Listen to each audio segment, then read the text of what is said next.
The date today is April 19th, 2015. My name is Dr. Lustiger Thaler. This is an interview that is sponsored by the Kleiman Family Holocaust Education Center in Brooklyn and the United States Holocaust Memorial Museum in Washington. If I could have your name, your year of birth, and the town that you were born in. My name is Jesahye Rosenberg, born in Debrecen, 5/21/1928, and Tell me a little bit about Debrecen. I was grown Your up there, memories. and it was a big city. You know, once I heard from my father, he was in Vienna, he came back, so he said, what's the difference between Vienna and Debrecen? He says, oh, the streetcars over there, it's running 3 at a time. One is the main cabin, and then 2 is connected. And Debrecen is only 1 connected to the main cabin. Otherwise, it's a big city. It had a lot of schools, actually. They had Orthodox big shul, then they had status quo, that means in a different, also religious, but not that religious Orthodox. They had one very big shul, was a very famous one, very beautiful building, and then they had a smaller one.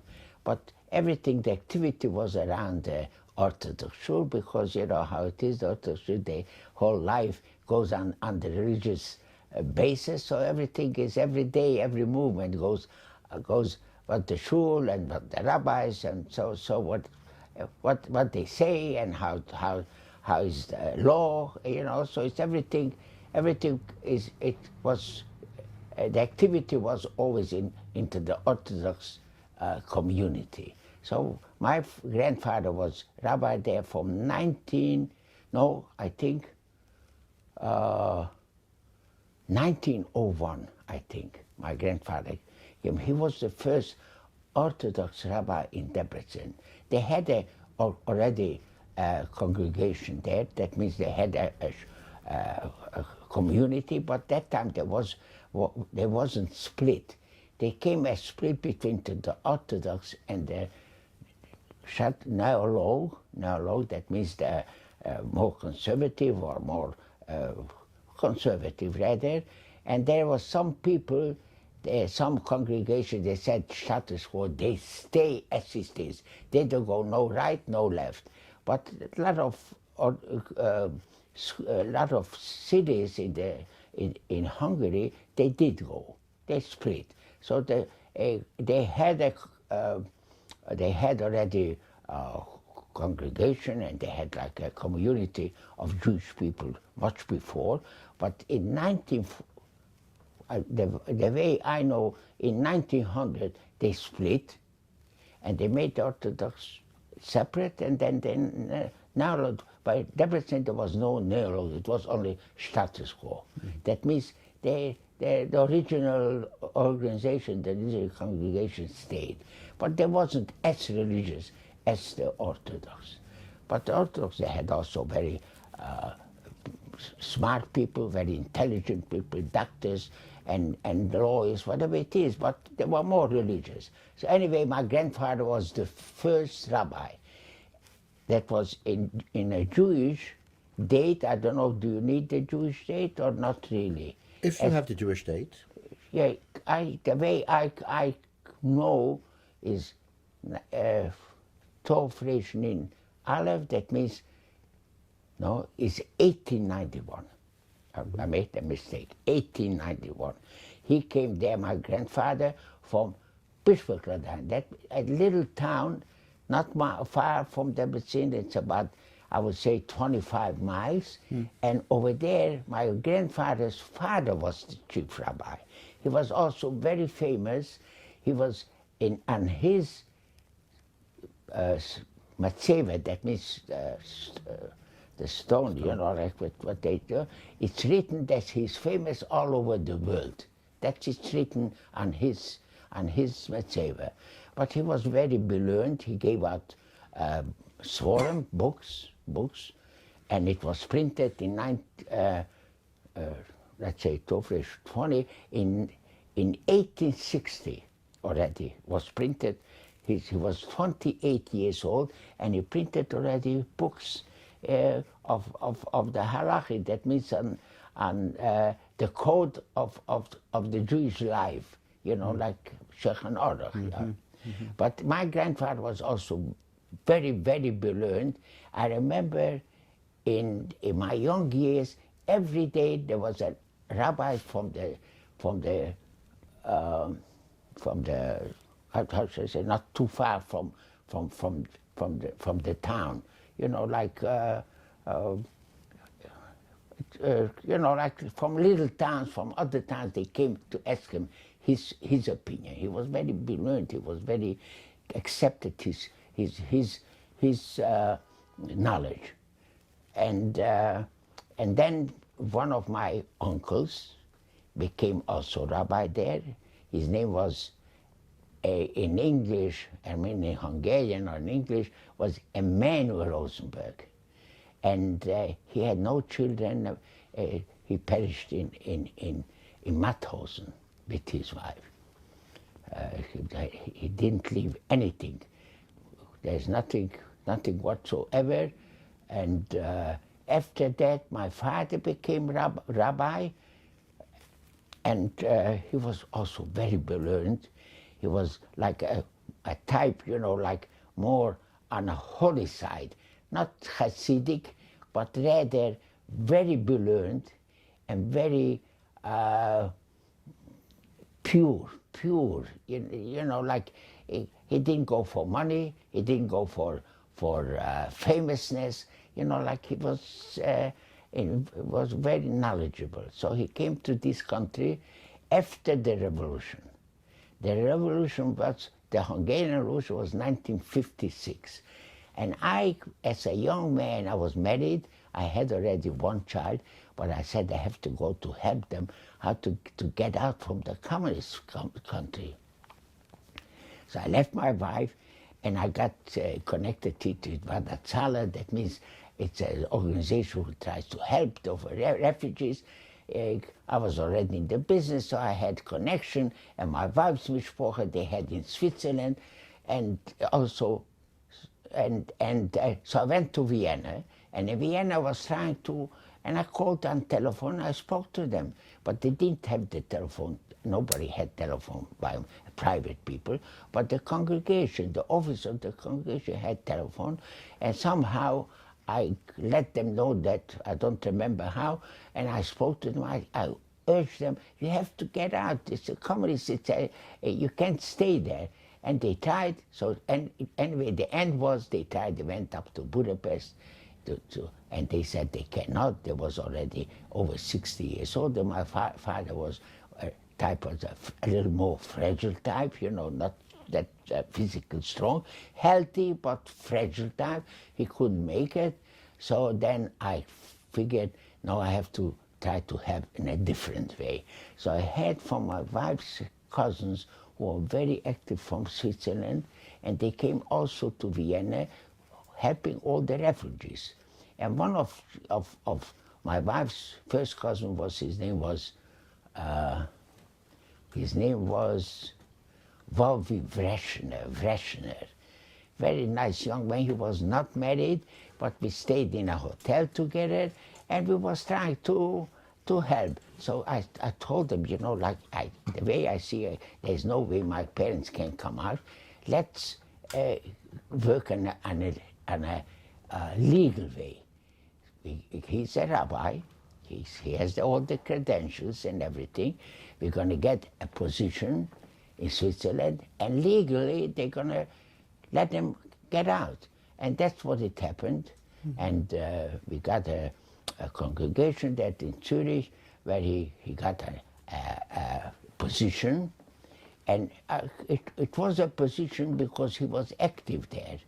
And he was very beloved there too, even if he came there, but they saw him, he's not a money man, he's not there to gather wealth or what, but he was a pure leader in Jewish way of life, how to teach people. That's wonderful that you were able to get him out. We'll return to that. I would just like to go back to Debrecen. Yeah. And just to go back to the early part of your Okay, of your so life. now before I finish here, anyway, he got a position, and in 1957 he went out from Hungary to Switzerland and then came to this country in 1958. Now I'm going back a little bit of the old country. I was a young man. I was a young boy, but you know, a 15-year-old boy in Europe, I see it that it compares in knowledge or in openness or to know what's going on in the world to a 10-year-old boy in the United States today, probably. So anyway, it was tough times. I was a yeshiva, also my cousin, who was a rabbi, who took the position. He was a nephew of my father, and he opened up in that little town where my great-grandfather was rabbi. He became the rabbi after that. In 1940, he opened the yeshiva, that means a little school. He had about 40 boys, smaller ones, younger ones, a little older ones, but a nice yeshiva, you know, a nice school, high school, and they learned very nicely, like Europe, like a European standard. And as I was there, it happens to be that from there, you know, I also learned a lot.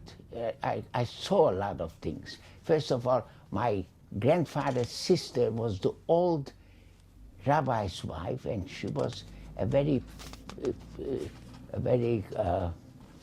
religious person. And I remember that she was up about 2 o'clock in the morning, wash her hand.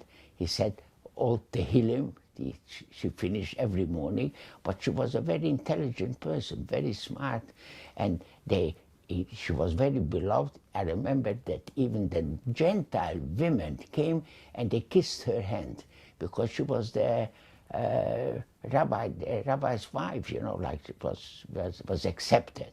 But later on it started to get the, you know, like tough times. Anti-Semitism started to grow. And I remember when I was in Debrecen as a child, maybe even before I went to yeshiva, I remember I was once, not once, I was a few times always with my grandfather helping out. I was a grandson, so he was an elder person, and you know, they say it like a hausbocher or whatever you call it, like a helping the grandfather. And sleeping, I went home to my parents. So it was a distance, I don't know, maybe 10 minutes to walk. And it was night, and I had to believe like I'm not Jewish, because if they're Jewish people, they would run after me or try to hit me or whatever it is. And I remember once they were soldiers. They belonged to a certain unit of the Hungarian army. They were probably off, you know, like it was at night, walking. They came maybe from a movie, but they saw a boy. Who goes a boy with a cap? You know, I didn't have a yarmulke, but I had a cap. So it was the Gentiles, they didn't go with a cap, so they knew that the Jews. They wanted to catch me, he beat me up. But I was a young boy, and I was running faster than they could. They couldn't get me. But one happened that I must say was very interesting. I had friends, one of the streets, they lived in the street, and it was in my age, and we were playing, I was maybe 8, 9 years old, 10 years old, playing ball. What can you, with a little tennis ball, we was playing like with hitting, you know, like with the head type of working with the little balls. And after playing, I said, I'm going home.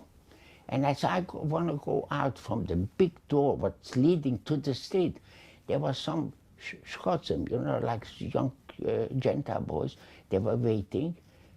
They saw that there's a Jewish boy. Eventually, somebody going to come out. And they hit me with an iron fist, like they had like a boxing thing, and I was starting to bleed. I don't know who, but somebody took me to a doctor, and they had to have 2-3 stitches. Now you don't see it because I have a little beard, but after that it healed. But I remember the situation when it happened. It was, I'm not so keen of the Hungarian people. I don't think so. They are too fine. There were plenty anti-Semitism there. I was a young boy. A boy doesn't see it, but I saw it already, that it was tough. I don't say that they hurt the people, but anyway, after it was, all the laws was against Jewish laws, they are not allowed to go to study, they can be a doctor, they can be stores, they can have certain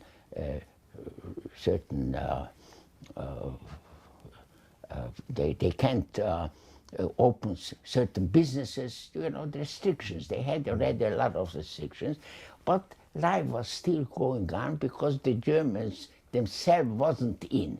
But in 1944, March, I don't know, maybe March 16, March 20, they came in the German in Hungary, and in 2 weeks they completely changed the whole situation in Hungary. It's so fast that I remember maybe 2 months later, they made a ghetto. They had only from the city. There was not coming in from other towns. They had ghettos somewhere else, but the city had maybe 10,000 or 12,000 Jewish people. Orthodox, non-Orthodox, they made it in the Orthodox area, and they brought in all the people. I remember it was a doctor, I can't remember her name, she was a lady, and her furniture also, whatever, she had the chair, and they had to bring it in, and they put it in one apartment, like let's say 3 rooms, they put in 3 families in each. So my father's place, my grandfather's place, everything was packed with people. I don't remember so well, because how big was the ghetto? Not that big. And they put in all the people there, so it was very tough. I don't think so. The food was enough. They didn't let in, they didn't let out. But when it came to work, sanitary things, to take out all the sanitary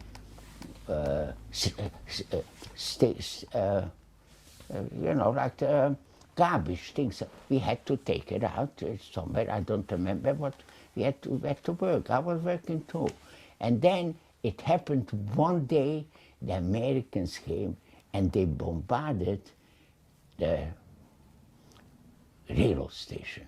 The railroad station was, I would say, let's say about 10 blocks off the ghetto, and they made a lot of damage. American aeroplanes, they were so small that, like I would say, maybe an inch, so high they were flying. And they made big damage, and after that they took people from the ghetto to clean up. The bombardment was destroyed, streets was destroyed. So I was, that time, about 15 years old. Do you remember the time just before the ghettoization? You must have heard in your family, Then? Just before the ghetto, you must have heard that things were about to change. What was the feeling in? No, that was very serious. They were talking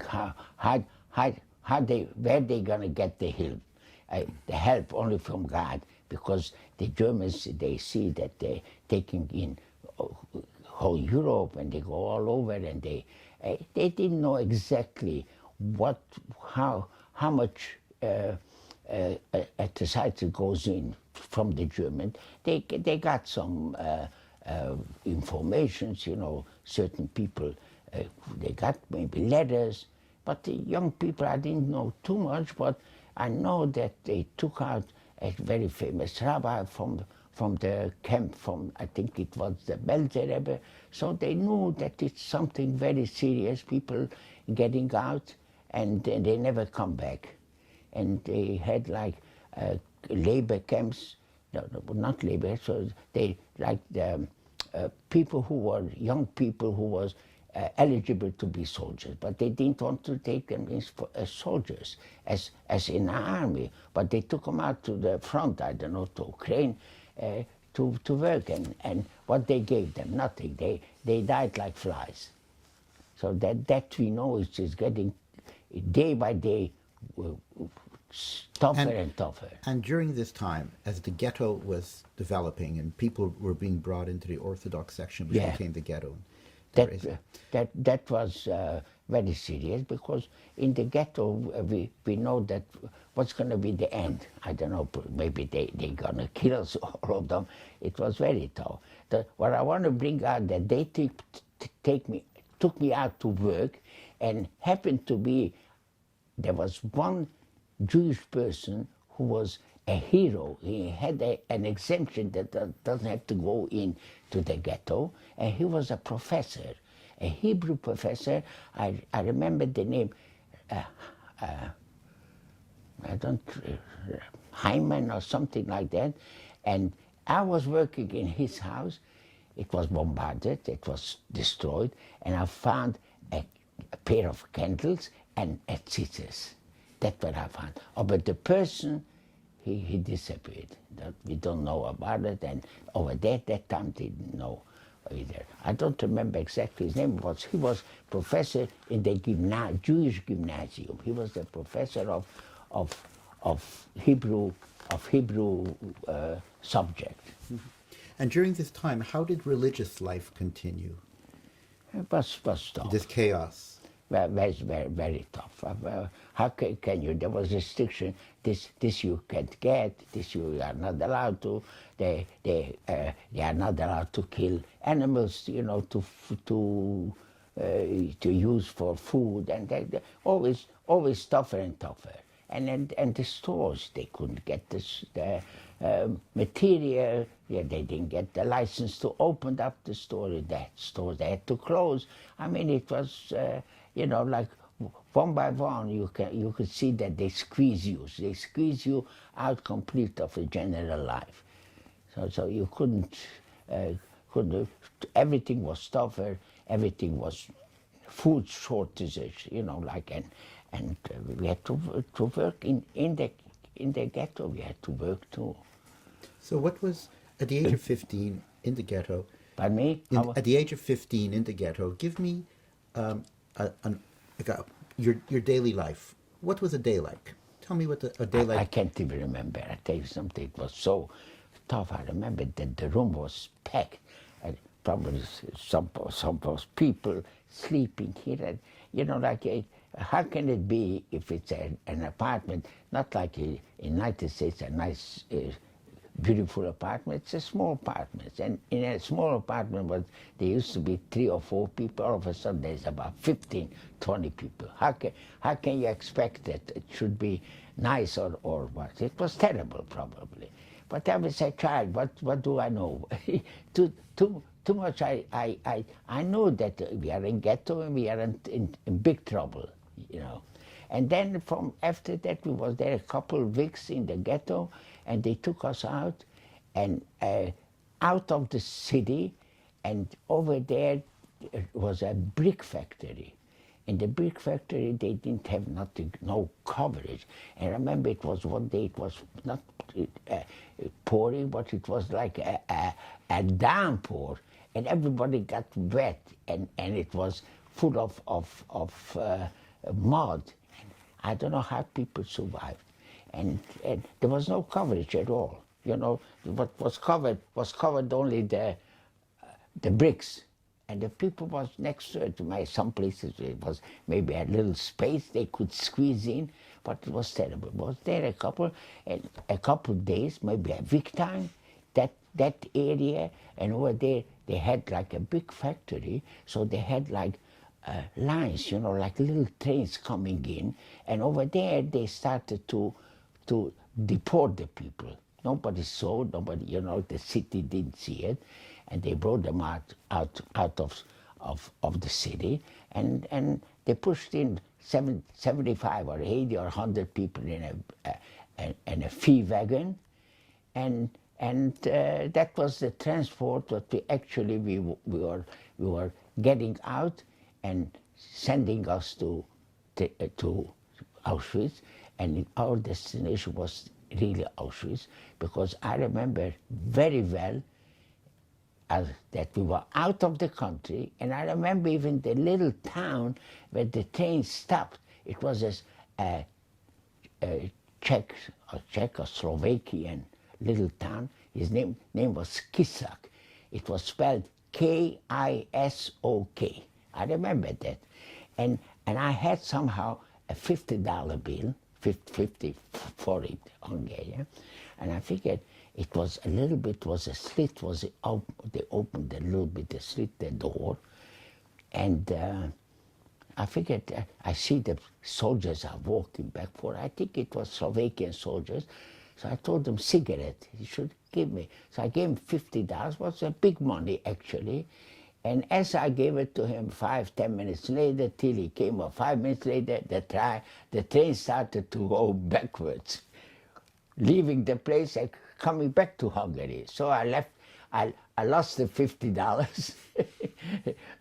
He couldn't find me, and I couldn't find him. I was anyway in the train, and that's what it happened. And it came back, and it was running the train so fast. I remembered it was, I don't know exactly which way, what was the destination, but all of a sudden it was past Budapest, all the way to the west, and we ended up after a week, I would say probably, or maybe 4 or 5 days, we ended up in Strasshof. Strasshof, that's this little place where it's not far from Vienna. And over there they opened up the doors, but it was closed completely. This fee wagons, it was jammed with people, maybe 100 or 110 people, women, old ones, young ones, children, terrible. No sanitary, no water, no food, zero. And people were, some people died in that train too. I don't remember if my wagon was somebody died, but my father was there, my mother, my parents, my grandparents, and it was so tough that, and it was hot, it was summertime, and no water, nothing, and no breathing even. So they made like, an agreement between them that, because the fee wagon had like a little opening high up for the fees, you know, for the horses or whatever it is, they should be able to breathe, so that everybody in between the Jewish people, everybody has 2 minutes to get there and breathe a little bit. So I remember my grandfather was also there. He was in the 80s, but he was a respected rabbi. He was very known. But anyway, he went there. He didn't ask for any special treatment. He said he wants to go where everybody goes. He doesn't want to be exempt from anything. You know, he says, I have to feel with the Jewish people. He was a leader, you know. So he took a little breathing, and a wind came, and he got his hat off. Hat. So it was very interesting. It was very smart person and very fast thinking. When we was liberated, and we came back, we had also, happened to be, our wagon was also fee wagons, but was open completely, the center, fine, you know, everybody's free, and you do what you want, and there's air, and it came also a wind, anything happened, only my grandfather's hat was lost. He says, my Eberster, he has said in Jewish, my Eberster hat mich abgehit, kommendig gegendig. That means his hat was lost, and at the same time the word abgehit means that he was saved. So he was very smart. At the moment he said, Eberster hat mich abgehit. That is a cute saying. But anyway, If it we was... can just go back to when you were near Vienna, and Yeah. when the train came to Vienna, Yeah, and they gave you air. So that's Strasshof. in Strasshof. The Strasshof, we get off. I don't know. It must have been like coal factories around there, and the air was like from the coal was black. So people got off. All of a sudden, everybody was like black because from the air of what it was there. Everybody they couldn't even stand on their feet. It was after 10 or 11 days we were in that no food, nothing. That was it was terrible. I mean, but I was a young children. How much they need, it's different. But let's say my grandfather, they had to walk about 2 miles or 2 kilometers. I don't remember. It was a long walk. Why? Because they wanted to disinfect us. They took us to a bath. It was in everybody had to take a shower. So how can he walk? He can't walk. So my brother was with me, and we faced each other. We took our hands crossed, and we set them down, and we took them along till the disinfect. How far? About 2 miles, or 2 kilometers, or 3 kilometers. I said, if somebody wants to tell me how you have to treat your parents, that is, in Jewish they say, kibbet avem, you don't have to teach me. I know because I practiced it myself when I was a young man, and I did that when all my life. There was not a day in my life, as I remember, that when I was here, that I didn't go to see my father or I didn't go to see my mother. Somebody told me, oh, he was a neighbor, he says he can write a book about me. I said, what's the book? He said, I don't do anything different. I do what's supposed to do. But I did. And first of all, my mother was verbose, she could do everything, and later on she became 95 years old almost when she passed away. And I remember it was Passover evening. She used to come after my father passed away. She used to come to me, but it was a time she could not make it already. So I made it up with my brother. We're gonna go to pray early, the earliest place where we can go, so we can go and make the Seder for my mother. And after that we came home and make our own Seder. So we were singing along and make her happy, make her feel good, I was always trying to ask her, tell me about old times, to make her mind working. So I told my mother, you remember, I think it was by your cousin's wedding. That was about 60, 70 years ago. I said, do you remember that you was there? She said, yeah, I went to the wedding. Would you be able to tell me what kind of dress you had on? So she told me, a blue velvet. So that I wanted to, the mind should work a little better. Good idea. Absolutely good idea. Now, just to go back to that walk where you and your brother were carrying your grandfather and you're going towards the disinfectant station. Can you take me back there? Yeah. So as we took the bath, and somehow, I don't remember where it was, but we took us a place. There was maybe 2,000-3,000 people, and they made groups. They broke up the groups. Yeah, one goes here to work, one goes there, but everything was in Austria. Some people they got even job in Vienna in a big factory. It was actually bread factory, but I don't remember the name, but Europe knows because whole Austria was using that bread. It was, I don't remember, I can't recall what was the name, but there was about 100 people, they working there. Our group was like 60 people. They took us to Weithofen on the Thaya, deep in Sudetengebiet, And it was winter time already. It was already, August already over there, but it's cold. It was snow and it was cold. It was terrible. no food, nothing, very, very, very scared, and we had to work. So I was a young one, 15 and a half years. I went to work with my brother. He was even younger a year. And my father was such a holy person, he didn't want to eat nothing what's not kosher. But how can you, whatever they gave was only 10% what you needed. Well, the only dream what you had in your life, he says, how can there be a day when you feel you are full, that you are satisfied? Every day. They gave us a little bread for a week, like a little, they called that Fassung. That means a part, you know, like this is the supplement what you get, yeah? This is your weekly allowance. The ration. So they gave us a little bread, so we took one slice. It's like, you know, what is a slice? So we took another, we ate up the one bread in one shot. It comes to other days we were dying, dying for hunger. So what was the work?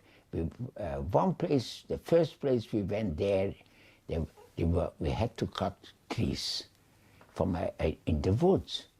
But there was a foreman. I think it was not Jew, he was not a Jewish man, but he was also a refugee. But I think he was a Czechoslovakian, very fine person, and he was nice, you know, like.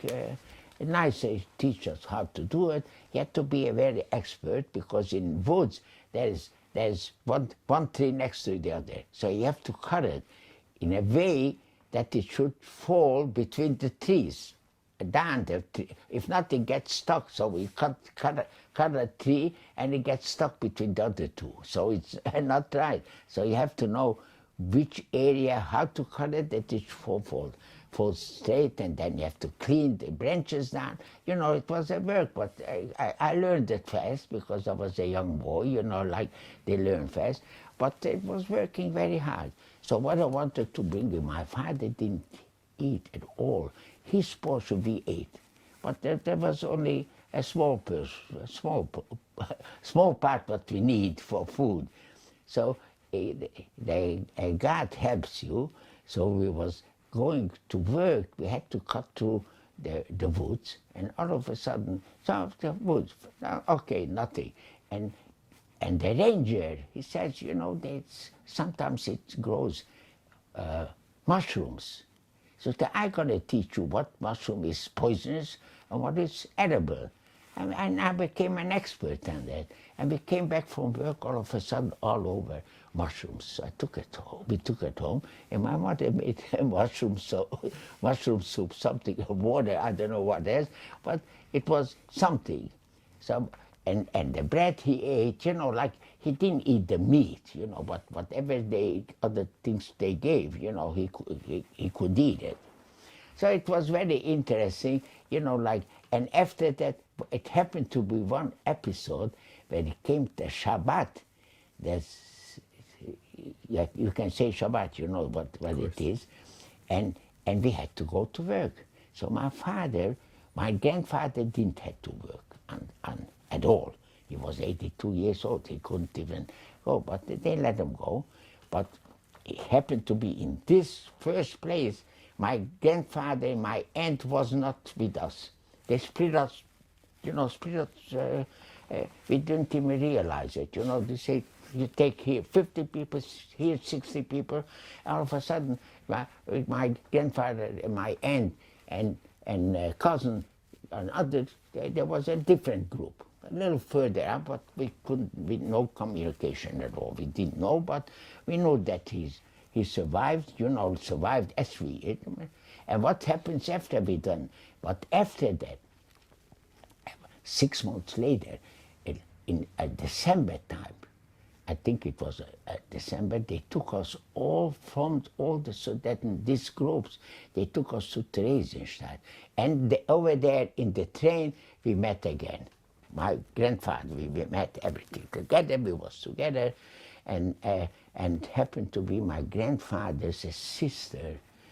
She died in the train going to Theresienstadt.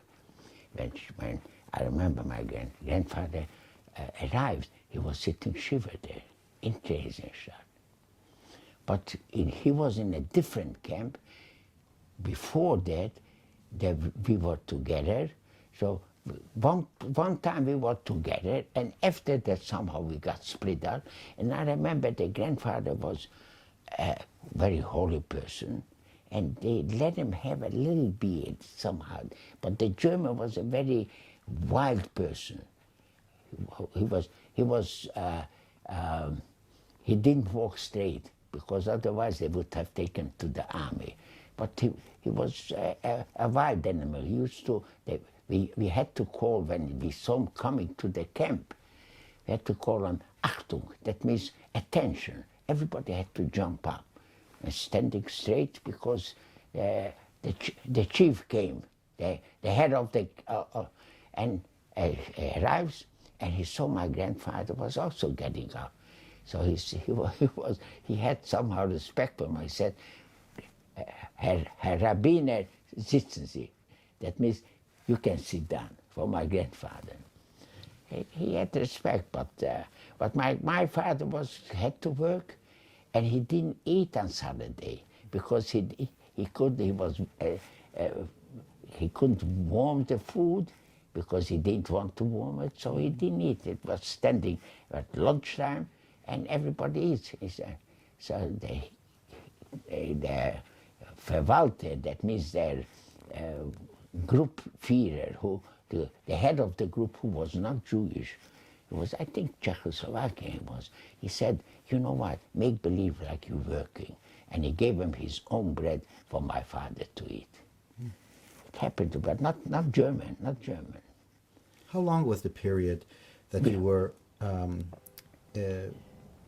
from Strasshof to Theresienstadt? Yes, how long was the period to go to Theresienstadt? No, how long were you in Strasshof?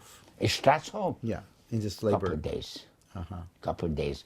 It must have been, I can't recall where it was, but over there they group you. You know, they split up the whole people.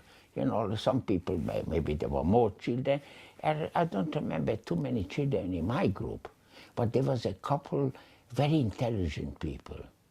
One was the head, one of the big railroad stations in Hungary. He was not he was a secular person, like he wasn't at all religious. And there was another one, somebody I can't remember, friends, but he was a lawyer.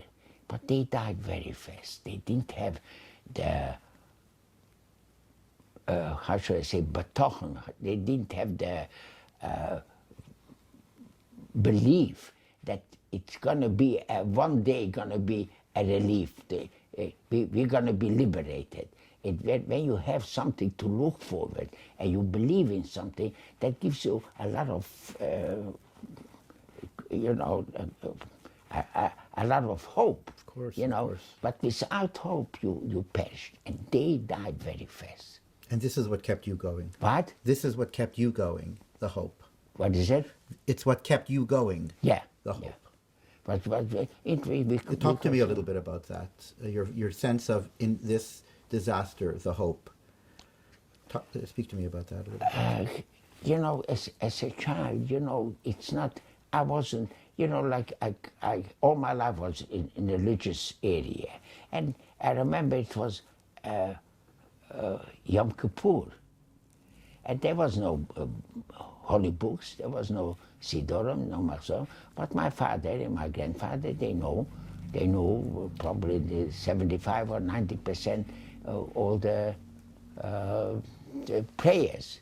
So they helped, and people, even maybe we had to go to work, after work when we came, and they prayed, whatever it is. So it gave them hope, and it helped them, you know, like it was a little speech, a little talking, you know, we have to get a little stronger and believe it's going to be better, you know, like it's what this preaching is, you know. And it helped, I think it helped, because people, I see that I went through things what You wouldn't believe it. When we came to Theresienstadt, in Theresienstadt, after that it was already, I wouldn't say the end of the war, but it came to the end, like, you know, it was February, March of 1945. Before 3 months before liberation, you could see they I don't know how is that they from other camps, they brought all these refugees to Theresienstadt. It was like a central place where they brought others, and there was, we were bad, but they were 10 times worse yet.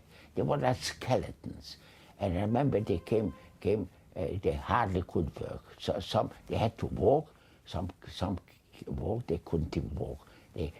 One died right away, right to my right, the other left, and they picked them up and they threw them like a sack of potato. Threw them up on a truck, and one on top of the other, and one was still maybe breathing a minute, and all of a sudden he got the other person on top of him, he died right away. I saw it myself, you know, but you know, like, it wasn't so sensitive because you didn't know what the life is about. You know, they thought it's, if you have the life, you live, and if you die, you die. That's what it was, unbelievable. What a situation it was, but people came, terrible. And it was over there also in Theresienstadt, they didn't kill, they said, they was talking, rumors, you know. Rumors there's always around, and they talk, he says they're gonna gas us. That's what it was, talk. But they didn't have the chance already. The Germans, they were already too busy. It was coming to the end, and they couldn't do it, but it was tough, like food and situation was you could die. They gave straw to eat. I remember it was like not straw, it was like grass. I don't remember even what they gave. Very, very little food. But you survived somehow. Did you have the same continuation as in the labor camp in Strasshof, where you were praying in the evening in Theresienstadt, and you had also talks about hope and talks about belief? You had this in Theresienstadt as well in the evenings after davening? Yeah, they did. And I remember... if you could tell me about that. I remember somehow that they let in, I don't know how it is, but, you know, it was an organization, they brought matzahs, you know, matzah from United States, and it was still under the Germans. They let in, and they made a Seder night. I remember even my grandfather was there. He was the oldest rabbi, and he was, I mean, it was maybe 1,000 people was at the Seder. I remember it was a room, I don't even remember how big, and it was packed with people, you know, like they were sitting there, and... still under German control? Oh, still German. Before the liberation? Before the liberation. Uh-huh, okay. Yeah, but it was very close to it. When we were liberated, somehow there was no official announcement. All of a sudden you see that it's opening up, people are running, you know, like you see that they disappeared, the Germans, they ran away. I remember that we were getting out of that camp or what it was, and all of a sudden the Germans, the soldiers, they tried to hide themselves. They tried to get something like a civilian jacket on this, but we found them. I hit like a couple German people. I mean German soldiers. There was, but I had a gun. I didn't have no gun. You gave him a little beating up. That's it. If we could just go back to the Seder before the liberation, and when you said there were 1,000 people, can you just speak to me about that? That event. It's very, very interesting that who was the organization, who was behind that they got all these matzahs, but nothing more. The whole Passover, what was they had special Passover food. I don't remember that day. I remember the matzah they had, like that what I remember. I don't think so that they had the kitchen. Maybe they didn't use bread, and they gave matzah, but otherwise I don't remember too much. So who led the service? Do you remember who led the service, or if there was a chassan? My grandfather. Your grandfather did. My grandfather.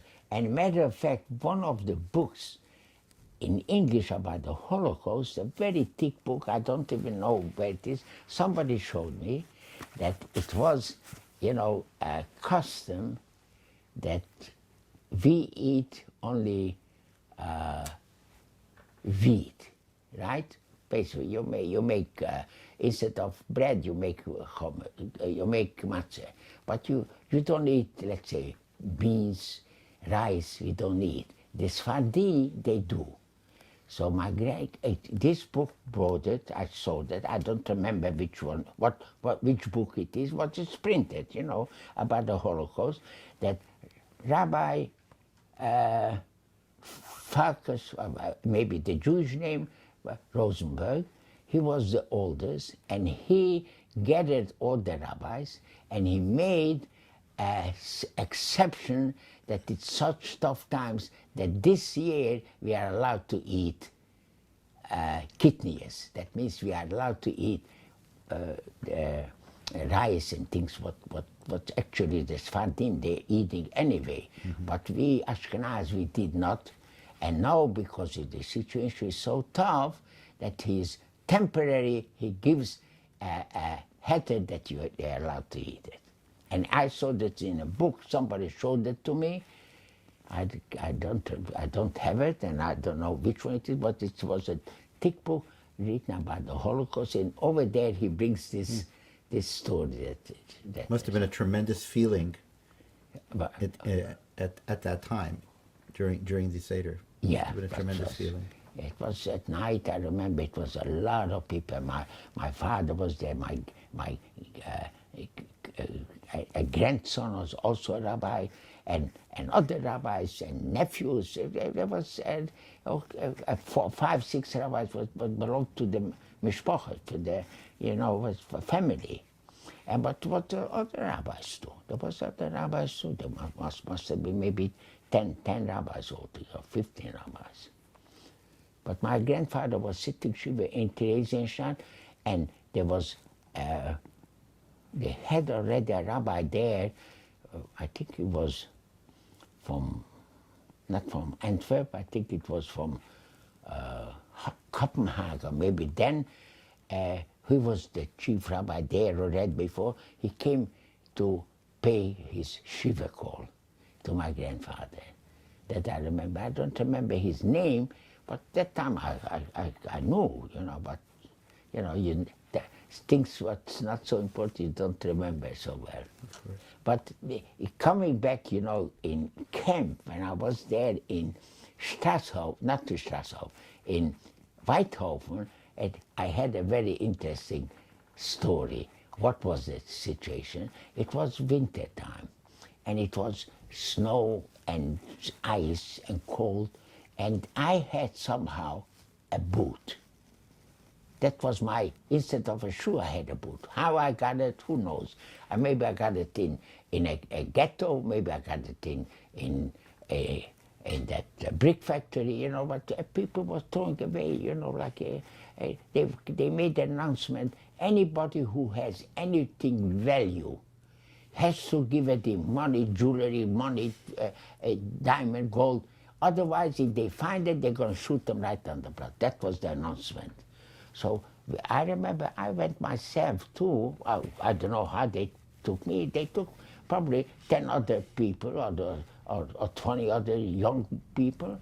I went with a friend with a big basket, and we went around, and the people were throwing in money and things like nothing. They was afraid if they're going to be shot. So they took all the valuables. Who took it? The Germans and the Hungarians, and they took everything away. So I wanted to come back. So I was in that camp, in Weithofen, and it was a very bad weather, and my shoe got ruined. I think it was, I think the boot it was. And it was a Sunday, but was off. Sunday we didn't work. One day has to be rest, because if you work 7 days, you all die. They wanted to have the work. So they said that in Egypt, Moses went to Pharaoh and he said, you have to give a day off, otherwise you will have no workers. A person has, so he picked Shabbat. That's what the holy books say. So that we accepted. That was the Shabbat starting from that time. So here was a Sunday, was off. So I was outside of the, not in the building, outside. And I was trying, I didn't have no hammer, I didn't have no nails, I don't know how, but I tried to fix something. And it happens to be that the chief, the German, comes, the head of the camp. He says, what are you doing? I said, I'm fixing my shoes. What can I answer? He said, what are you, a shoemaker? I said, yes. You know, young man, there isn't, you don't think too much. I said, yeah. So I figured, what can it be bad? So he says, you know what? If you are a shoemaker, you're going to be the shoemaker for the whole camp. So he took me into a shoemaker, I don't know, a week later, and he was a German, but he had a hunchback, because if he would be a straight guy, but they would have taken him also to the army. So he was sitting there. He takes me into the shop there, a small little shop, I don't know, in a little town there, not too far, and it was a walking distance, probably a half an hour walk from camp, and he took me there. He says, "Dan, you are shoemaker here, I'll give you a pair of shoes, fix it." So I take the hammer and a nail, and nothing goes in. The one nail goes to right, one goes left, one hits him, and one flies up. He said, what kind of shoemaker are you? I said, I must tell you, in my town, there's a shoemaker has somebody's apprentice, he's a beginner of shoemaker, and he wants to learn the trade. He has to be the first 2 years, he's helping the boss, has to keep the shop clean, has to go shopping for the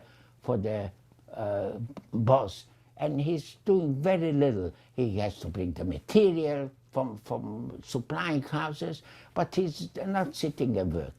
I said, I made this 2 years in Hungary. Now I'm in the 3rd year of my apprentice, and I'm ready to learn. That's how I answered them. I don't know, I'm 15-year-old, but Emigration gives brain what to answer. He says, okay, now you sit down, I'm going to teach you. And he teach me, and the next day I was pretty good. And then, what was the advantage? The advantage is some German, Austrian came women, and they see a little, a skinny little boy with a yellow star, you know, Jewish star, Jude, you know what was it, right, Jude. Right. And sitting, and it looked so unnourished, so he had pity on me. So next time she came, she brought me bread. That was like a $500,000. I took it home. So my father had something. I remember one brought a bottle of milk. So it was something. What happened at the end, I don't remember. But I was there.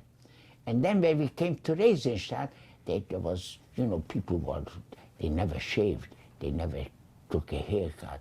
They were sanitary, you know, terrible. So they said, we are looking for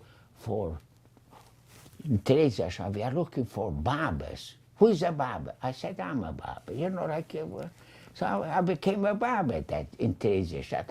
But they gave me something. I don't know, everybody gave like a little tip. I don't know from where they had, what they had. I don't remember what they gave me.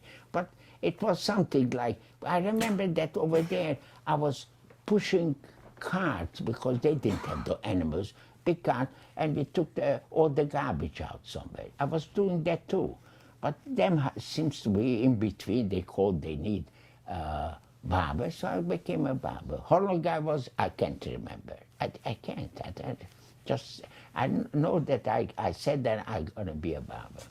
But one interesting things what I saw in Theresienstadt, that 2 weeks before the end of the war came maybe 3 buses with the Red Cross, and they took the Danish Jewish people away with music.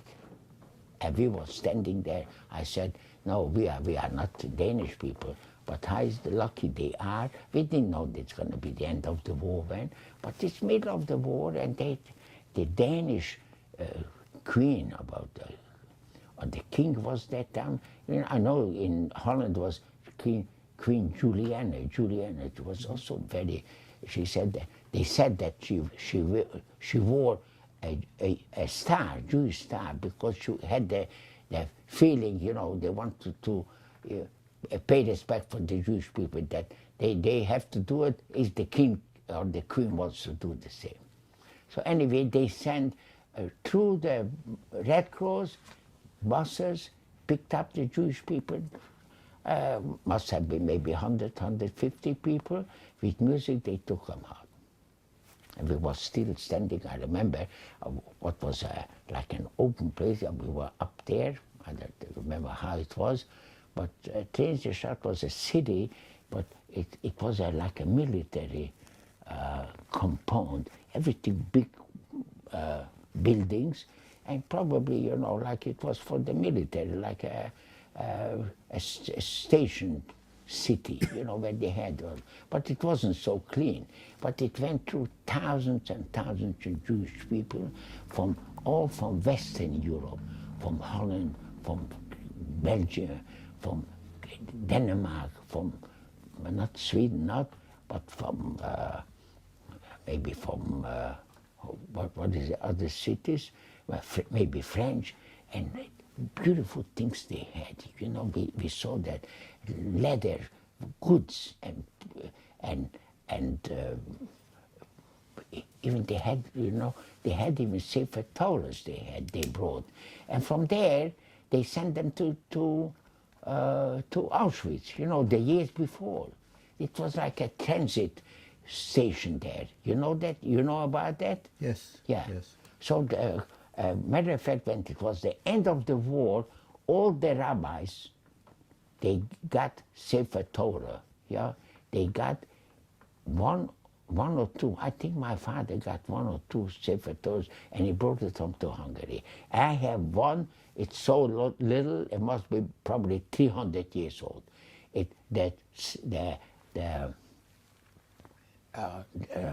letters, you can hardly read it. You cannot fix it, because the fixing of the Sefer Torah would be more than to write a new one. But I have it. Who distributed these Sefer Torahs? What? Who distributed the Sefer Torahs? The organization there. Yeah. After the war. After the war. Mm-hmm. Yeah. And my father came out from Hungary as legally, so he could bring his own books, and he brought his own Sefer Torah along. So I have it in my house. Wonderful. We're going to stop here, take a bit of a break, and then we're going to resume in about 10 minutes. Yeah. So is it anything interesting? It's all very interesting. What? It's all very interesting. So we start again in about 10 minutes. Okay. Thank you. Thank you. Yeah. Mr. Rosenberg, I would just like to go back, and it's just quite remarkable that in the transports on the trains to Strasshof, and the family remained intact, and which is unusual. And tell me a little bit about that. Did you see other families that were also in that remained cohesive, that you were able to keep together all this time? We were actually lucky. We didn't know what's going on with the others. We didn't know what's going on with us. But at the end of the war, we realized that, let's say, Debrecen, you know, the transport must have been 3 or 4 transports, because there was 10 or 11,000 Jews, and they all was deported. and there was only one transport was saved, and each transport was about 3,000 people. In one train, I'm talking, there was 10 or 15 wagons. Each wagon was 100 or 110 people. So that's how it comes out to. Or maybe it was maybe 20 cabins was connected. I think about 3,000, but the way I heard it was special when the family was together. Why? Because we wasn't in Auschwitz. Auschwitz right away, as soon as they came, they divided. They took the older people, they sent them right to the gas cameras. From the worker people who are able to work, they sent them somewhere else. So they right away, they split everybody off. You know, each family was right away split. Terrible thing. But we were lucky because we didn't go to Auschwitz. Even if it was destined to Auschwitz, we came back. What was the reason? Nobody knew. Absolute no. We didn't have no information. We had nobody gave us any reason. But God did that. So we were saved. We came back together, and then the families, when they split it up, you know, even we were separated from my grandfather for a while, because there was a part of the family who went there, and a part was he wasn't alone, and my aunt was there, or my cousin was there, and my grandchildren was there, so it wasn't separated, but then we came together again. That was a short while because we didn't even know that we're going to be sent somewhere else. You know, like they said, you stay here. We didn't know that we're going to be separate because we were together, but what wasn't so bad because it was a very short while, because the whole thing what we were separated must have been maybe 2 months, because after that we came together again. We was together in the camp in Sudetengebiet, and then in Theresienstadt was together. And before we was deported was also together. We were together in the ghetto, that is to understand, and then we was together at the brick factory also. So we didn't feel that we were separated and nobody knows about the very immediate family. But others, I had an uncle, and who was somehow, he didn't come along with us. What the reason, I don't know what, but he had his wife, that was my father's elder brother, was a rabbi, was a very fine person. He perished in Mauthausen. He ended up there. And my father had also a younger brother, his name was Joseph. He was a straight man. They told him, try to hide yourself. Don't go into the camp. That was in 1944. But he was a straight man. He says he can't do that. They have to tell it. And they sent him to Ukraine. He perished there. And his wife and children was still alive. And they're still here. Some in Israel, some in London, and some here.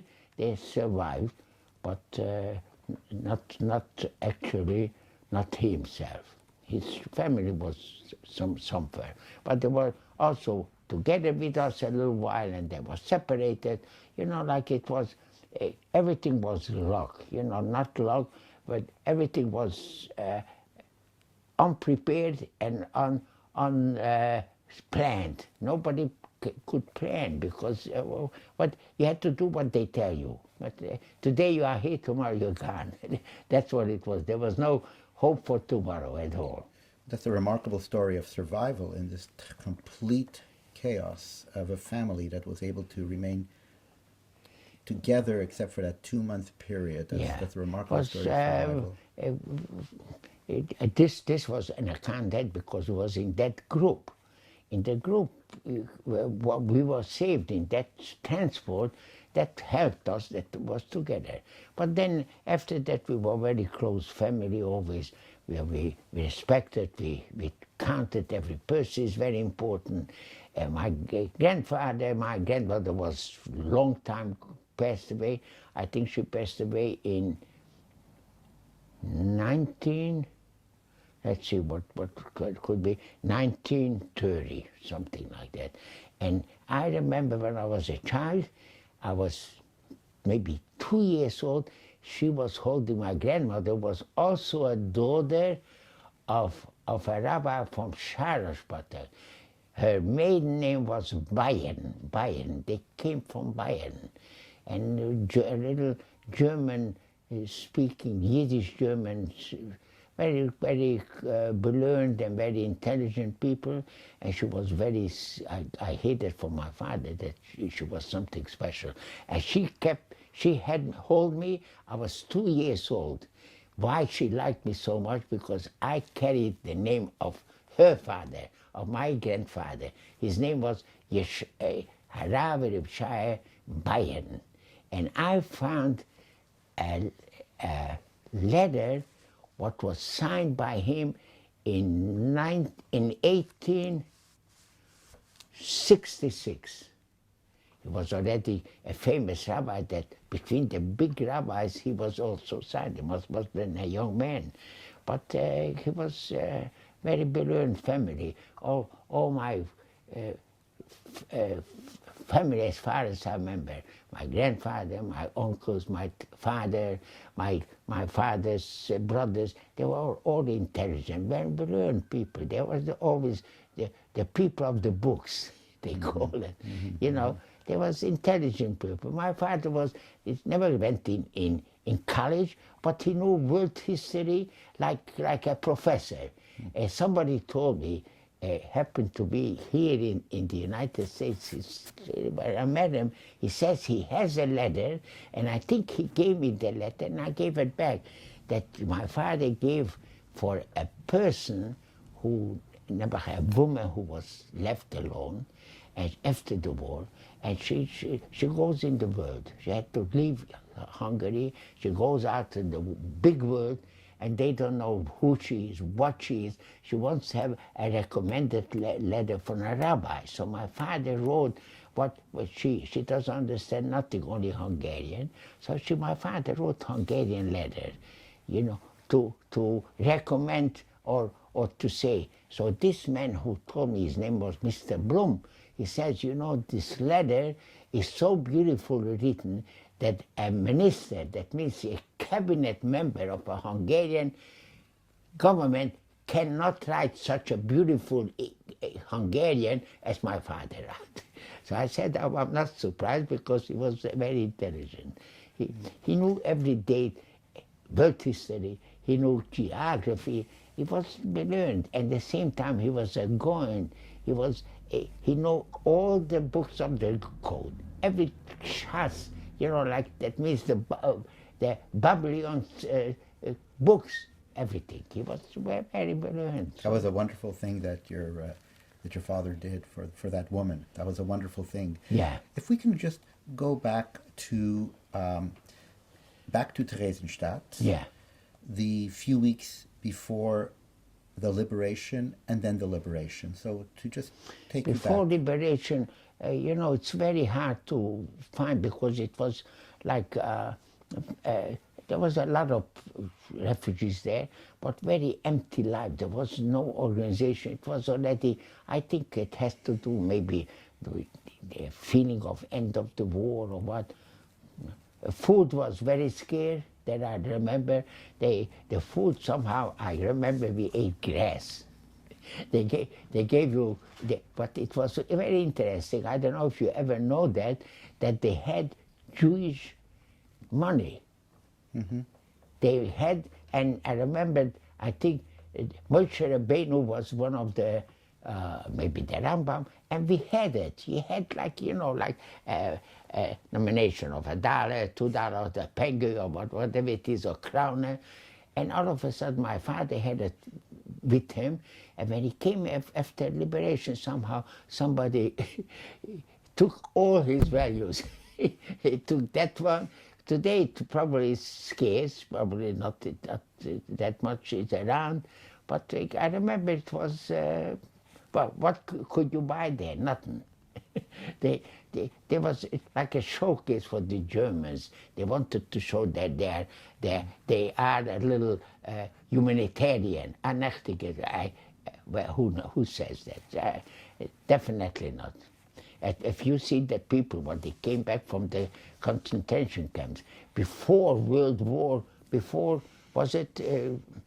I think before even the end of the war, but they brought back already from other camps. They brought people, terrible condition. But we were growled against it. We were also skeletons, but they were like, they say, bone and skin. And hardly they could talk, hardly could walk. Terrible.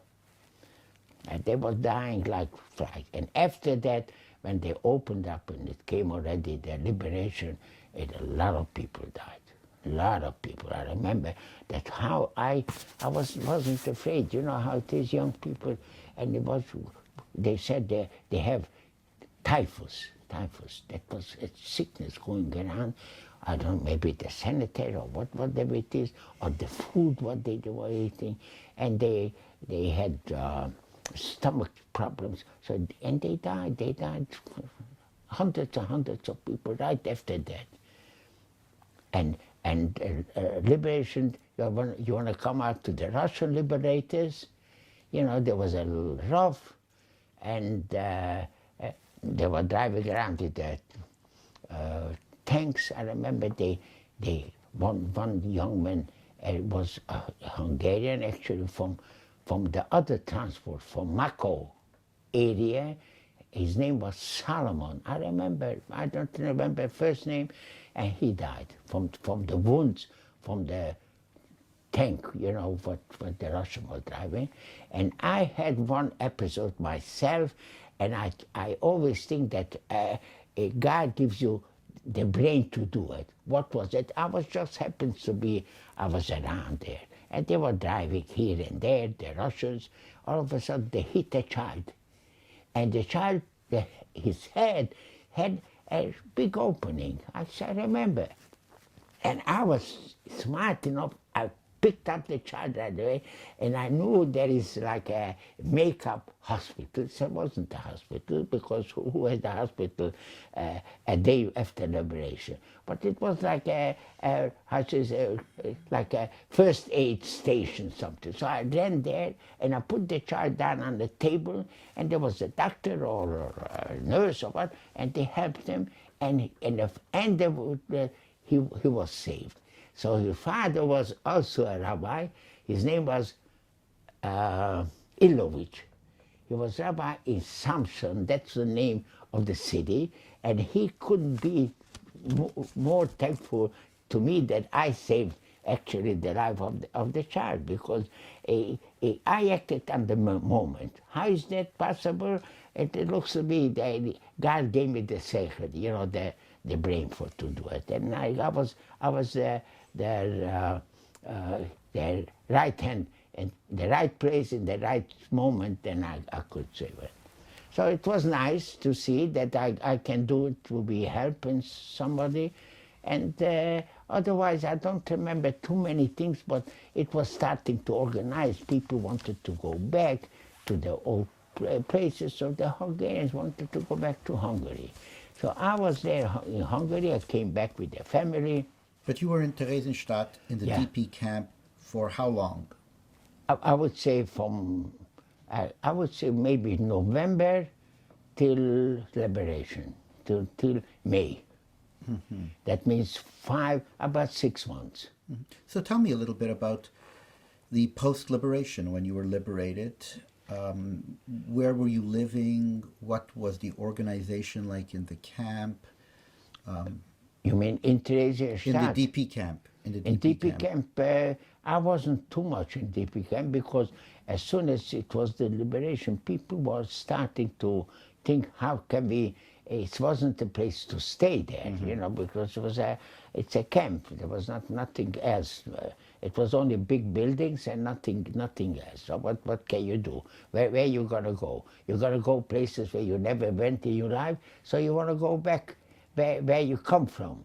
So probably there was maybe Polish people wanted to go back to Poland, but the Hungarians, they wanted to back to Hungary. But it wasn't so easy because the communication wasn't like a scheduled a trip or trains going. So you was switching from one train to the other. It took probably 2 weeks till we arrived to Hungary and back to our city. So your memory of the time that you spent in the DP camp in Theresienstadt is not so good? The memory that you... After liberation? After the war, you said you were there for about 5 or 6 months. Oh, you mean before the liberation? No, after the liberation. Liberation, we didn't stay more than a couple of weeks, maybe I see. 2, Okay. 3 weeks, Okay. yeah. Okay. Because there was no reason to stay. I see. What is it? What can you accomplish? What do you do? Right. Yeah, so everybody wanted to go back to the roots, where maybe they find so a lot of people, lost other big families. There were lots of figured they go back, maybe they didn't know too much information, what happened really. After that they found out, what was that Hitler made a job in Hungary in 2 months, as much as it took a couple of years before to kill so many people. I think they killed Hungary maybe 500,000, something like about there. But there was experience, and the Hungarians helped them too, in my opinion. They were happy. They figured they're going to grab whatever they can from the Jewish people. So your entire family went back together. All went back together. We went back to, and it was organizing already a little Jewish life, the organization. That means the congregation, the Jewish settlement was a big city. So they came back. Not everybody came back because in every family there was missing people. So some people, they took it very hard. They figured they come back, they don't find, they want to run away. Some wanted to reorganize. But meantime, the communists came in, and they saw already. After that, they got all tougher and tougher, and there will be no Jewish life at all. Like as the way Stalin did in whole Russia and the whole area. So they figured they have to get out. And slowly they did, but still some left. And the bulk, what it came out, was really, when it was the revolution, what they went through from 1945 to 1956, that's 10 years, 11 years, they saw what's going to be the end. They must get out. And then really thousands and thousands of people, all this organization, Jewish organization, Jewish congregation, really disappeared after that. Very little. So actually my grandfather, his name was Rabbi Wolf Rosenberg, and he passed away in 1952. So my father was alone, and my mother and sister of my father, but she passed also away 1954, 2 years later. And then in 1956, 75–80% of the congregation left. And my father wanted to go too, but some elder people had to leave. And as I mentioned before, that I was helpful and got his position, and he went legally out in 1957, and in 1958 he came to this country. And I had a letter, I don't know who has it now, that he was so beloved, my father, that's all, he was so beloved in Switzerland. He came there that this cousin wrote for, not for me, I think to my sister-in-law.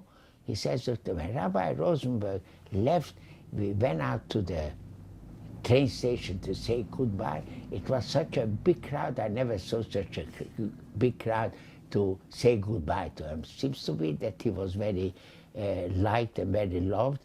and they paid respect because they see that he's a very worthwhile person, very brilliant person, and a very fine person, and they had high respect. They invited him to say a speech in the German speaking congregation. He went to Yeshiva to give a lecture. You know, they wanted to have that he should give Hechsherem, you know, like he could make a very nice living, but he was alone. He figured, I have my son in America, he wants to come here. And my brother was here already, so he came, and then he settled, he made his own congregation, a little shul, and he was happy. He didn't want to be too famous. When did you and your brother come? Did you come together? My brother happens to be, who's alive, and he's still with me, and we are very, very special close. And there isn't a day I do not speak to him, once or twice or 3 times even a day. And he came, he actually immigrated in I think it must have been 1910, something like that, or 1912, I think 1910, he immigrated to England as a refugee. He was alone, he was in Austria, so he went there and he studied. He wasn't married, he was about 18, 19 years old when he got there. And I got married in 1954 I got engaged, and I said that my mother is in Hungary, under the communists, they cannot come out. It was locked, you know, the whole country. So he said, you are here in the Western world, in England, you have to come to my wedding. He comes to my wedding, he left everything there. I said, you are here, you're not going back, stay here. And he stayed here with me, and he was, I got married, he was still single, and after that he found a very, very, very nice family also. He got married, he got already children, he has grandchildren, he has great-grandchildren, as I do, as I have. Despite the Germans, I don't know they're going to be happy, but I have already 25 great-grandchildren. So I accomplished a little nakoma, as they say, but I don't know the right expression for that, but to build up the Jewish nation with decent children, decent grandchildren, and decent great-grandchildren. So I think a little accomplishment I did. So you came to America in what year? I came in 1946, December the 29th. Okay, tell me a little bit about when I arrived actually in 1946, in June, my father says, I'm a young man, there's no yeshiva, there's no school, Hebrew schools, I mean, you know, you have to learn certain things. He knows that in Nitra Yeshiva, they opened in Czechoslovakia a yeshiva under the leadership of Rabbi Weissmandl. And the Nitra Rov, his name was Rabbi Unger. But the chief head of the school, Rabbi Weissmandl. Rabbi Weissmandl was an extraordinary person. I read about that, but I didn't know, he didn't advertise it. He spoke 11 languages perfectly. He used to go to the university, what it was in England, what is that, where they have all these manuscripts? Oxford. And the story goes, the way I read it, the story goes that they have a lot of old manuscripts. And what is the originates from where? So there's a professor, he's not even Jewish, but he's very learned, and he knows, he sees what they're writing and what is, from where to which area it comes to, whether could be 500, 600 years old, 800 years. And there was one manuscript, he couldn't find it. He couldn't have the solution for it. And Rabbi Weissmandl came, and he was a very learned person, and he said this, what it is. He found, he had the answer, but he says he doesn't want to take the answer for himself. He doesn't need to be famous. He just gives it over for the professor. He should declare that he has the answer for that manuscript. So since then, and he gave it over, and since then he saw that such a learned person, he has the right to come anytime in Oxford University and study all the manuscripts. As a matter of fact, one of the manuscripts he published. I don't know that he had or remembered by heart, or he had a copy, and the name was Ghettoization, a big book what he gave out, and special printed as because it was never printed. He wanted to show this. He's a very great person who wrote it. So anyway, Rabbi Weizmann was exceptional person. He was a very smart and very dedicated person. That they say, what is a symbol of a special person who gives all his life and whole soul for the Jewish people. He was, Mesiras Nefesh. That's Mesiras Nefesh. What they say, people say, yeah, he gets up an hour earlier. No, this man put his life completely for the Jewish people. He woke up the world as far as he could in that time, world time, to explain that what has to be done to save the Jewish people.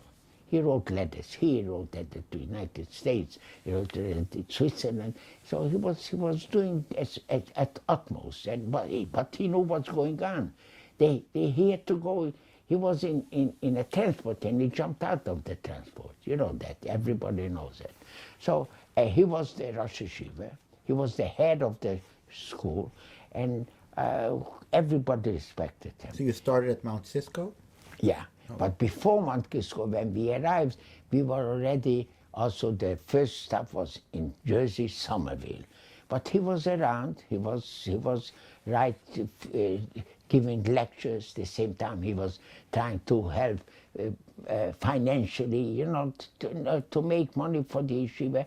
He was dedicated for the yeshiva, and was a very pure-minded person. Very nothing for himself.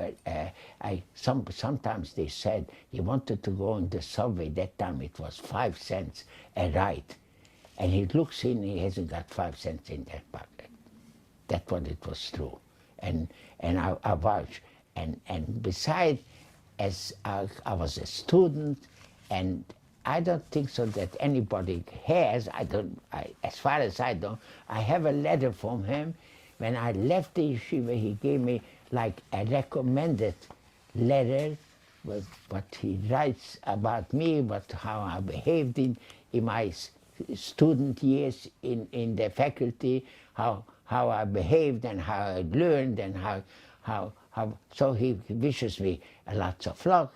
And this is one letter. And I have one letter, the other one I can't find it so fast, but he gives me a mazel tov when I got married. And he didn't feel good, and he couldn't attend it personally. He says he doesn't feel good, he's sick, but he wishes me a mazel tov, so that I have another letter somewhere, but I didn't have it. Of course, the other one, that recommended letter, I do have. So you were in a yeshiva in Somerville, New Jersey? Somerville, and then we moved over to Mount Kisco. In 1950, we went out to the yeshiva, and I graduated, as to say, and the tone was that time different than today. The lectures, what Rabbi Weizmann said, he says, you have to go out and make a living. You have to work. You don't have to depend, and there's no to depend to anybody. You have to make a living, and you want to learn, you have to learn, get up a half an hour earlier and stay at night a half an hour extra and learn at that time. But you have to make a living. If you make a living, you're going to have a nice Jewish community, you can get a rabbi, but first has to be you build homes, Jewish homes, and then you're going to have a nice community. Today it's a different world. They go in Yeshiva, they go in Koiler, but at that time there was no, they say PhD, Pap has dough. No, today, that time it was, nobody had, I didn't have a hundepend, and I felt, yeah, listen, you have to make a living, that's it, you have to work. You didn't come, you know, my aunt used to say, you are not coming to this world to lick honey. So you have to make a living, and today I can't say it to my children, I don't know, but that's what it is. It changes. Times are changing, but that time he was a very sincere, a very special person. And I had a little extra, not, I won't say relationship, but a little more closeness. Why? Because my first cousin, who married my girl cousin, first cousin, his name was Rabbi Mendlovich. Rabbi Mendlovich's mother and Rabbi Weissmandel's father was brother and sisters. So my cousin was a first cousin. My first cousin was a first cousin to Rabbi Weissmandel. So he used to come to the cousin, Rabbi Weissmandel, used to come into Rabbi Mendlovich in Hooper Street, and who was the barbosa there? My aunt and my cousin. There was the Debrecen there. Mm-hmm. So he ate breakfast there, he ate sometimes lunch there, sometimes dinner. So sometimes if it happened to be I'm there, so I took the serving up, you know, like a service. And so he respected our family, we respected his family, you know, like that's what it is.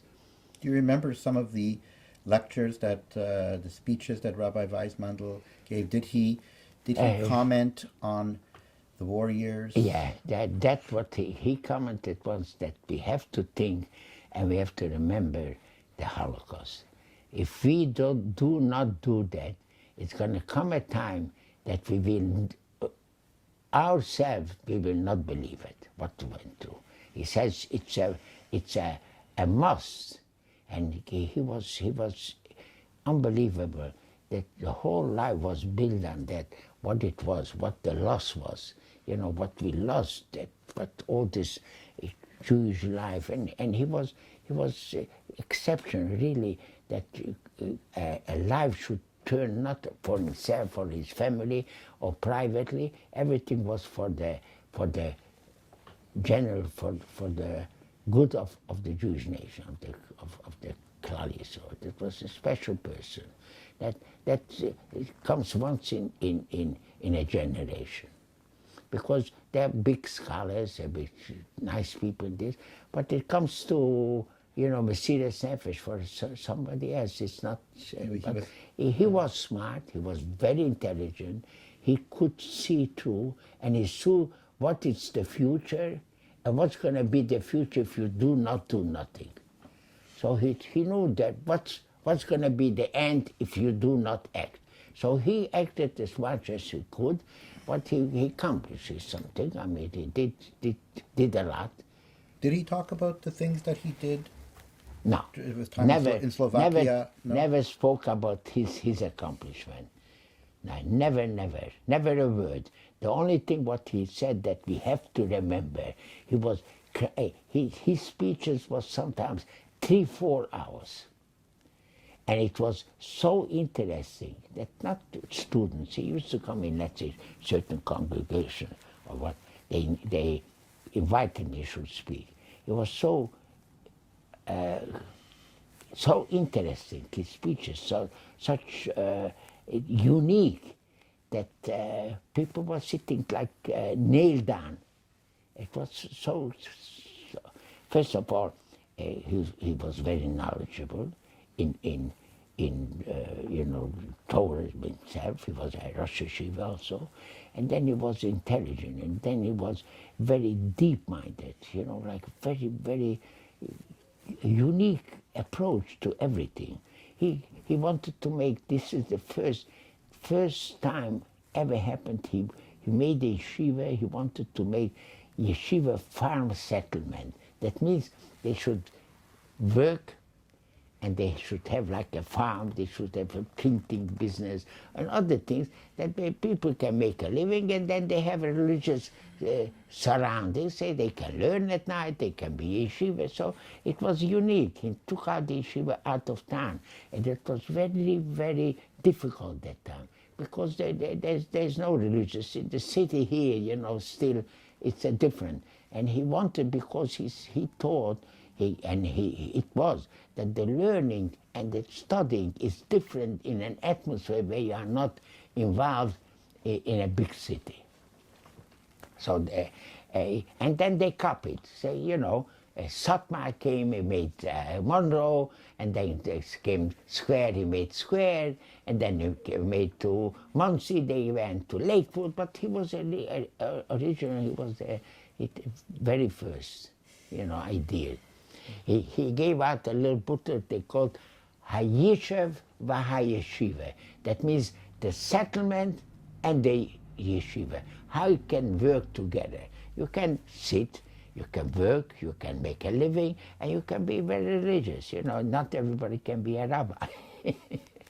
So that's what it is. But today it's a different word. It's a atmosphere different. Everybody wants to get. Nobody wants to give today. Not even the Jewish circles, the whole United States. I say 50% they working, 50% they taking.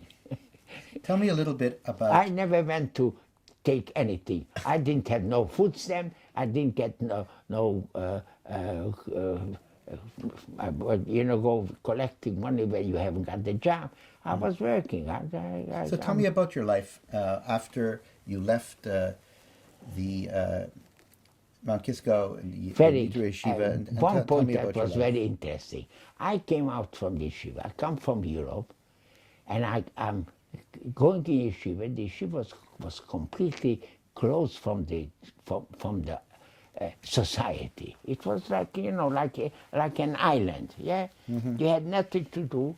The language, very little learned. He had a teacher, he worked in an English teacher, but still not there too were much. some secular studies in the yeshiva? Yeah. He told me that they should teach the language, yeah. But you know how it is, the boys, they forget it's not so important, but later on they did learn, because they came out without the language, without knowing a little bit, it's not easy to get around. All right, that time it was only just not a computer, it was only what they called what was the first what it came in? No, not a computer. What is that when you calculator?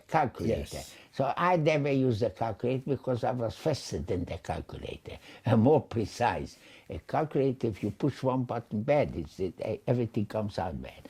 But today, today I'm an analphabet because you are not up to the iPad, you are out of touch of the world. So anyway, what I wanted to come back to, you said? You're going to speak about your life after you left Mount Kisco and your rebuilding of your life in the United States. After that was very interesting for me because I didn't know what means a job. I didn't know what means work. I was, I was a child before World War II, and then was deported and came back and went to Yeshiva right away. And he came to the United States. I have nobody in the world I can look up to. And there was a cousin, something distant. I said hello, that's it, once in a while. But I had it in my mind always that I have to come, I have to get married, and I have to make a living, and I have to work, nothing else. So I remember somebody offered me a job. I should go here and there. So I said I go to a job. I don't even know how it looks, a job. I was scared and I was nervous like anything. If I may say that I walked the first day when I went to the job on the street, I was vomiting from the nervousness. So anyway, I came to the place. There was a Jewish man who was a Litvak, I think he was, but was a nice man. He accepted me, and he says, okay, you're going to sit down, you're going to teach you and this and that. I was pretty good and was very dedicated to the work, dedicated for the boss. I was always taking his side, you know, like they wanted to organize union. I said, this is a free country. If you don't like it, you will move somewhere else. You cannot force nobody, not even the boss you can force. You like the place, you do. If not, then you. So anyway, he liked me, and I was pretty good in handworks, whatever it is in the jewelry. So I became like a foreman almost. And he gave me extra work, that means overtime, so I made a very nice living. And after when I made a nice living, I was working almost 2.5 or 3 years. I was working as a worker. I remember I made 75 cents an hour. At that time, I paid for the subway 5 cents. When I came back from work, it was so bad, there was not air conditioned, and it was tougher than the whole day's work. Well, you could die in the summertime, probably it was 120, 130 degrees in the subway. Today it's a pleasure. If I have a car, I had a car, I never took in the car. I'm going in a subway, air conditioned, so beautiful. But I took the subway, as you know that, I mean, it hasn't had to do with the Holocaust situation, but it's very interesting that I was a worker and I worked diligently. I took the subway 20,000 times one way. You can imagine. 40,000 times I took the subway, maybe more. So the state senator, Mr. Felder, says, you must get a special treatment from TMA. They should give me a free ride. I said, I'm not working no more. It doesn't pay. well, I gotta go once in a while. I'll pay for it. And you met your wife? And then, as soon as I came with a partner, I went business by myself with a partner, and were working very hard, you know, and very diligently. And I was more the outside man. Somehow I had a little bit more public relation, public relation. I had the more the ability to be a public relation person, because you go to people, you have to talk, you have to know what other things, you know, sometimes you have to talk a lot, sometimes you have to keep quiet, even when you want to say it. I went to a lady who was a buyer over there. You can't talk nothing, just showed, and she gonna make the decision. Some places I went, I had to explain, this is very good, this is not. So you have to know each person how to treat. So that's a talent by itself.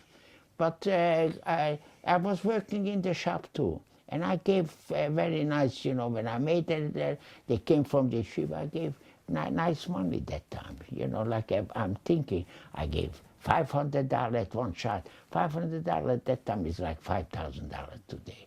But I didn't mind, you know, I came to Yeshiva, my Yeshiva. What kind of business was it? Jewelry business. Mm-hmm. And then as soon as I made a nice living, I had a brother, who's a brother-in-law. He offered me his wife's sister. So this family, from the Lederers family, they come from Vienna. They were also refugees. They came in 1940, 1939, the last minute, the last ship coming from Europe. And my wife, as a girl, she went to school here in the east side. And it's very choshev mishpocha, very nice. My wife actually was a granddaughter of Rabbi Baumgartner of Vienna, very famous. and the son of Rabbi Baumgarten, that means my mother-in-law's brother. He was a rabbi in London. The other brother was a rabbi in Baden in Zurich. Very chushev mishpocha, and they were. My wife was the 5th generation of the Chassam Sofer. Very famous and very chushev family. And it looks like they said that Rosenbergs are very good husbands. I was a good husband, and I had a very nice life, and dedicated to her. Always, I never said no. She knew. Once I asked her, oh, how much was the dress? She said, I don't tell you. So I said, never ask her again. But I depended on her. She was something special, a person, but they say chesed means special, treating people, needy people.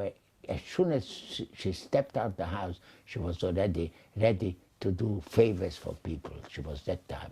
She was beautiful inside and outside. So, you know, like outside is also good, but inside is the most important, and she brought up the children. I'm very proud of my children, each one of them very well behaved, very beautiful. And the Emigration gives me that I don't have no complaints, and each one I'm proud of them. As a matter of fact, as this interview, Mr. Kleiman happened to be my grandson.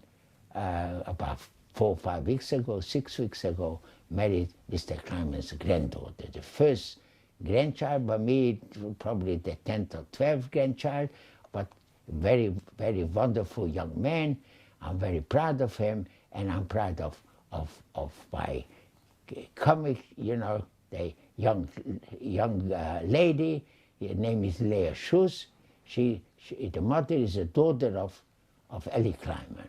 So, and the other shadduchim that my children make, they're all very special people, special mishpacha, very nice people. Since then I made also in Lakewood granddaughter got married, and the mother is from Switzerland. She's a born Rothschild, very choshev mishpacha, and my granddaughter is also special. So all my children are special, and my daughter Leah Feldman, she's my oldest, and I'm proud of her. She's kind of her very. I'm proud of each one. Each one is something special. So it's I have to say a thank for HaKadosh Baruch Hu, you know, that he gave me this special zachusim, and I welcome here Dr. Lustiger Thaler, and the interview. I tried the best, you know, like I'm not trying to exaggerate. Sometimes certain things I remember better, sometimes I don't, you know. Well, we're going to continue. We're going to continue. We're going to take a break now, and we're going to come back. Okay, with and the pictures. Look at some of the photographs, and we'll revisit some of the people that you spoke about. Okay, so you have already some material. Very good, very good. Mr. Rosenberg, and who is this here? This photograph? Who is this in the photograph? Oh, this is my grandfather. This is my father's father, whose name is Rabbi Zev Rosenberg, Zev Wolf. He used to always write both names, and he was a very great scholar. I have stories, but it's not the time to say stories. But he was in the 12 years old. He was going to a lecture of a Talmud from Chassam Sofer. His name was Kol Aryeh, and he was chief rabbi in Debrecen, one of the cities. And the rabbi who was there before this Kol Aryeh, who was a Talmud for Chassam Sofer, was my grandfather's grandfather. He was also rabbi there beforehand. And when he gave a lecture, this great scholar, the Kol Aryeh, So my grandfather, he was a young child, he says, you know, the idea or the, but to say, you know, you can even, you can understand a very hard question of Rambam. So the rabbi said, so, you know how to learn. And he was that time maybe 12 years old. And he grew up to be a rab, a very poisek, you know. It was a special person beside it. He was a gentleman and they loved him all over. So I was proud to be next to him all the time. And I was very impressed, you know, the way he looked even. He was a tall, skinny man, and his coat was reaching to the shoes. You couldn't see nothing, only his shoes. But he was a holy man with great scars, with great knowledge. And we go to the second photo. Yeah. Now this one is my father. His name was Jesahye Rosenberg. He was also Rav in Debrecen, and he was a special person too, very knowledgeable, very special, and he was also very much loved and very, very fine person with outstanding midas, and his Ghettoization was also very great. So I'm very proud that I have a father like that. I wish I would come in the footstep of my father.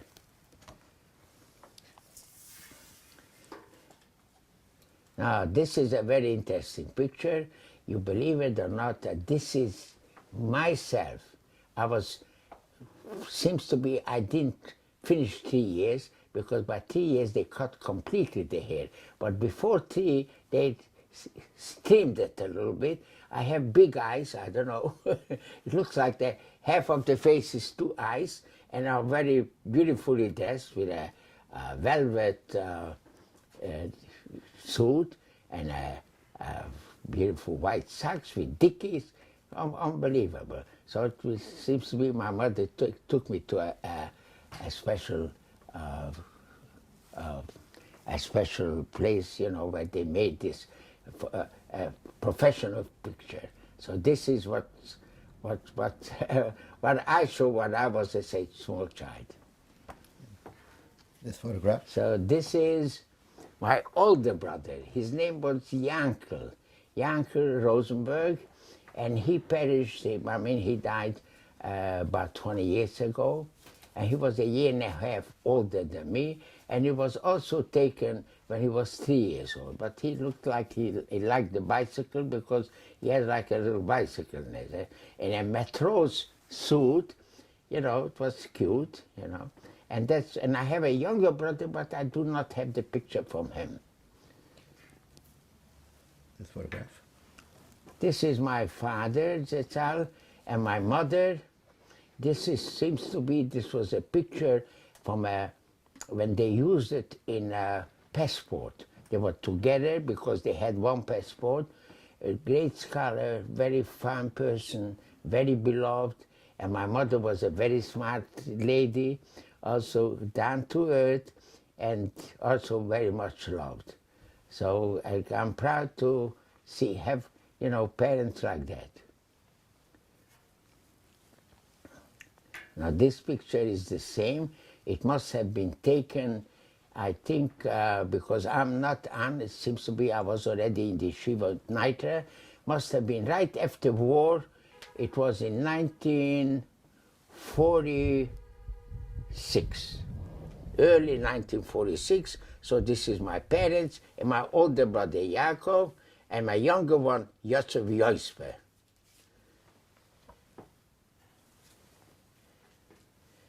This is the only picture that I have, and I don't think so anybody has a different picture. This is my 2 aunts. This is sisters of my father, that's all. Both are younger. One was married, one was not married.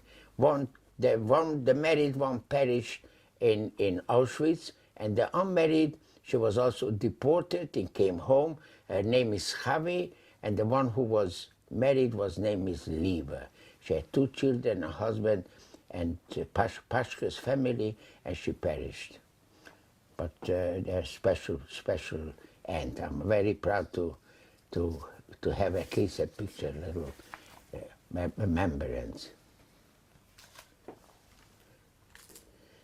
Now, this is also grandfather of ours, actually the grandfather for my wife. He was the chief rabbi of the shul in Vienna. They called it the Schiff Shul. Chassam Sofer, he was actually a great-grandson of the Chassam Sofer.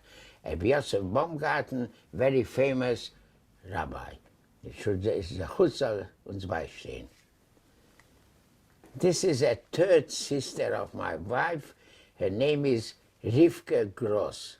She also was deported, and she had 2 children, and husband died, also perished, but she came back, and she passed away here in America, and she's buried here. Her name is Rivka Gross. This is my mother's mother, my grandmother. Her maiden name was Lani Leah Baumhaft. She was married to my grandfather, Yitzchak Yehuda Gutman, and they perished in Vienna when they were deported from Hungary, and it was a bombardment from the American Air Force, but they didn't want to get the Jewish people. But you know how it is, by bombardment you can't be so precise, and some people they perish and they perish also from the bombardment.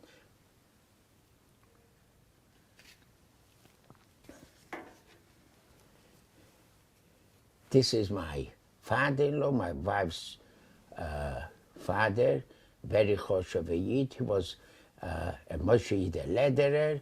He was born in Lackenbach, but he lived in Vienna, and he has, matter of fact, a letter from the Chofetz Chaim from 1924. He writes to him that he's thankful that he sends money for the Yeshiva of Radin, and he promised that he's going to send every month. So it was a special person who did a lot for Torah and Yiddishkeit. And he was one very famous active in Meir Balanes.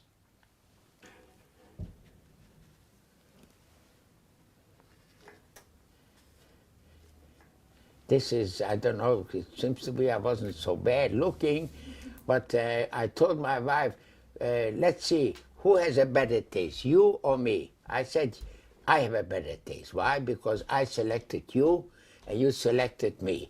But it looks to be that she liked me, and I loved her too. She was a special person, in and out, very beautiful, midas, and very special person.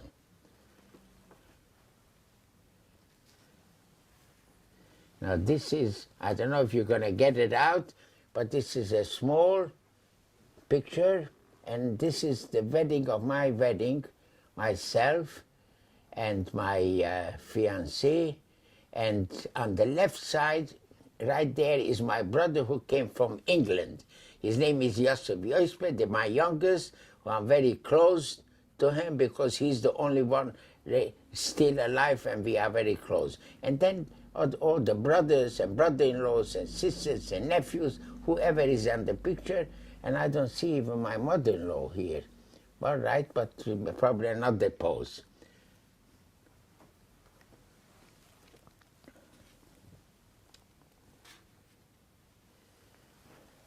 This letter was written in 1950, and till 1950 I was still in the yeshiva, because I came out with the night yeshiva from Czechoslovakia.